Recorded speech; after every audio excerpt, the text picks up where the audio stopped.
আজকে আমি বানালাম মরলা মাছের চচ্চড়ি। দেখুন বন্ধুরা কিভাবে বানালাম, দেখবেন। চলুন পুরো ভিডিওটা দেখবেন। চলুন মেন কোর্সে যাওয়া যাক। আসসালামু আলাইকুম বন্ধুরা, কেমন আছেন? আশা করি ভালো আছেন। পিঙ্কি কিচেনে সবাইকে স্বাগতম। আজকে আমি বানাবো এই মরলা মাছের চচ্চড়ি। এগুলো কে কী মাছ বলে জানেন একটু আমার কমেন্ট করে জানাবেন। এগুলো আমি ভাবি মরলা মাছ। মাছটা আমি মাখিয়ে নেব।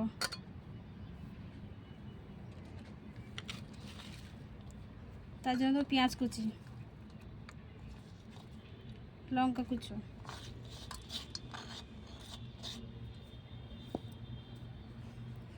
আদা রসুন জিরে বাটা,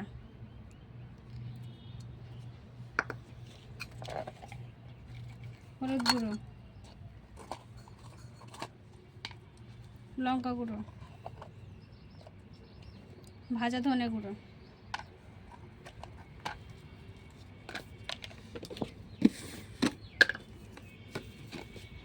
নুন,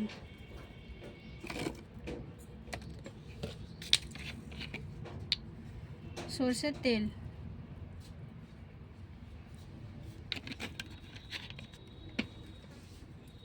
ভালো করে আমি হাত দিয়ে মেখে নেব।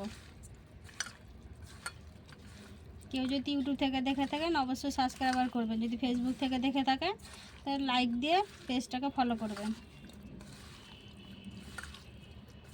পুরো ভিডিওটা দেখবেন, স্কিপ না করে পুরো ভিডিওটা দেখার জন্য অনুরোধ রইল।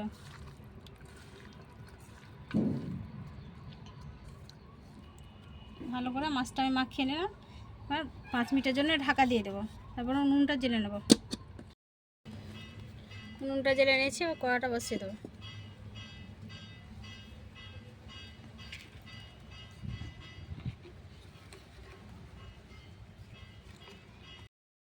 কড়া গরম হয়ে গেছে, দেবো একটু সরষের তেল।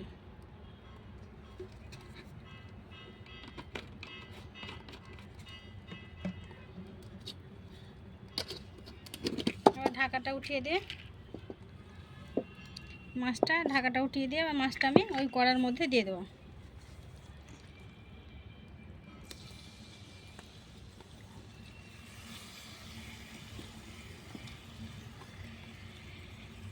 মাথাটা আমি কেটে নিয়েছি। কেউ যদি চায় মাথাটা না কাটতে, তাও কাটতে না পারেন।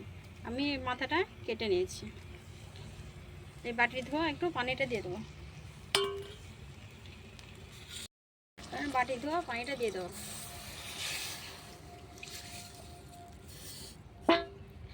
মাছটা আমি হালকা হাতে নেড়ে দেবো।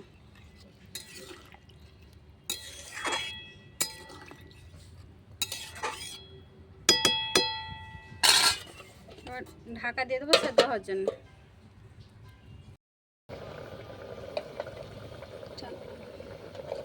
ঢাকাটা উঠিয়ে দেখে নেব।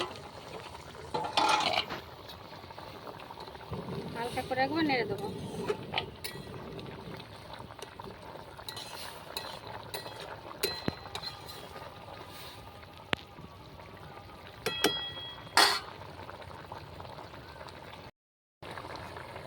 আবার ঢাকাটা দিয়ে দেবো। ঢাকাটা উঠিয়ে দেখে নেবো। মাছটা আমার হয়ে গেছে। দেখুন বন্ধুরা কি সুন্দর পুরপুরি হয়ে গেছে।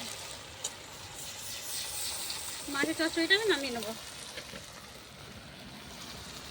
ভিডিওটা ভালো লাগে লাইক কমেন্ট শেয়ার করবেন, অবশ্যই সাবস্ক্রাইব করে রাখবেন।